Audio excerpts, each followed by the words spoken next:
Gracias por la invitación y felicitaciones por la organización. En realidad, muy desafiante y motivante además para los expositores. ¿Cuál es la neutropenia febril que nos preocupa?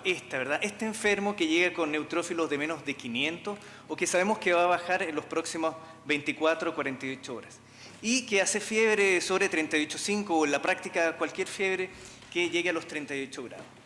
Los escenarios en los cuales nos vamos a ver expuestos son pacientes que están partiendo con debutando con una enfermedad neoplásica o han recibido quimioterapia reciente.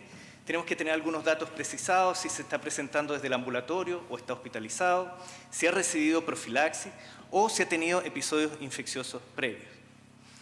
Básicamente aquí estamos trabajando contra el tiempo y tenemos que de manera paralela ir avanzando en dos aspectos.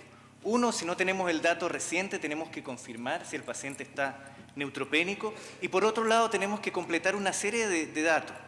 Tenemos que saber desde el punto de vista de la historia cuál es el estado del cáncer del paciente, qué tipo de cáncer. Claramente es distinto un cáncer hematológico versus un cáncer de órganos sólidos. Si ha tenido infecciones previas, ya sea bacterianas o fúngicas, porque va a determinar qué es lo que debemos cubrir. Si ha estado en contacto con alguna infección, un paciente con una infección respiratoria viral reciente, los virus también afectan a estos pacientes. Si está recibiendo profilaxis y qué tipo, qué cubre esa profilaxis, porque tenemos riesgo además de emergencia, de resistencia o de algunos agentes que particularmente podrían surgir bajo ese espectro. Y evidentemente las alergias que pudiera tener el paciente porque debemos excluir ese tipo de terapia.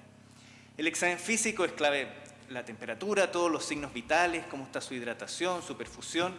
Debemos inspeccionar detenidamente la piel, búsqueda de pequeñas lesiones.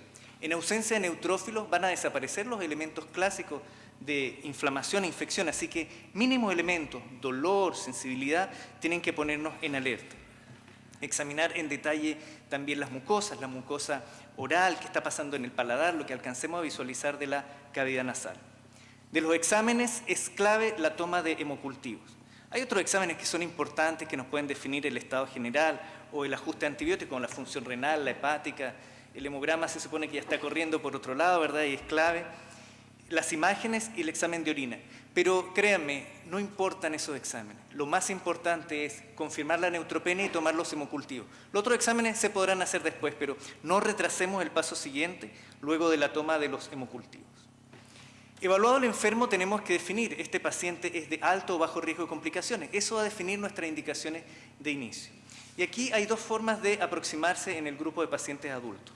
Uno está el score de MASC, publicado por el Dr. Klasterski a inicios del año 2000, y el otro son los que insiste la guía americana de enfermedad infecciosa, que define como alto riesgo pacientes que tienen neutropenias esperadas de más de 7 días, neutropenias profundas, que tienen mucositis, que hay síntomas de alarmas como hipotensión, compromiso respiratorio, dolor abdominal, alteraciones neurológicas, signos de infección del catéter, alteración hepática o renal.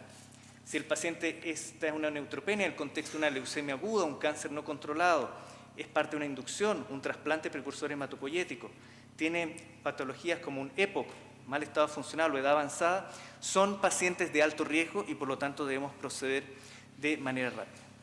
Este paciente va a ingresar, a hospitalizar, pero ¿dónde lo vamos a hospitalizar?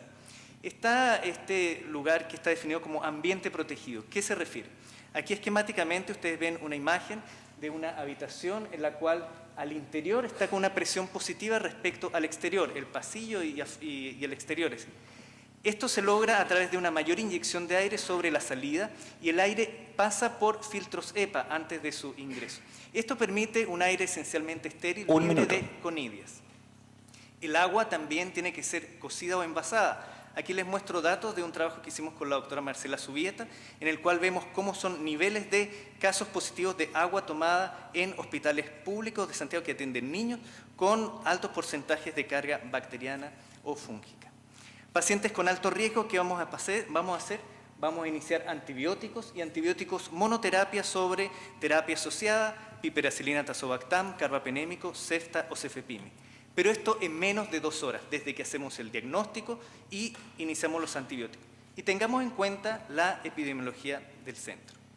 Hongos. Si el paciente han pasado más de 3 a 5 días con antibióticos y persiste febril, pensemos en la posibilidad de hongos. Esto no va a ser al inicio, va a ser después de algunos días.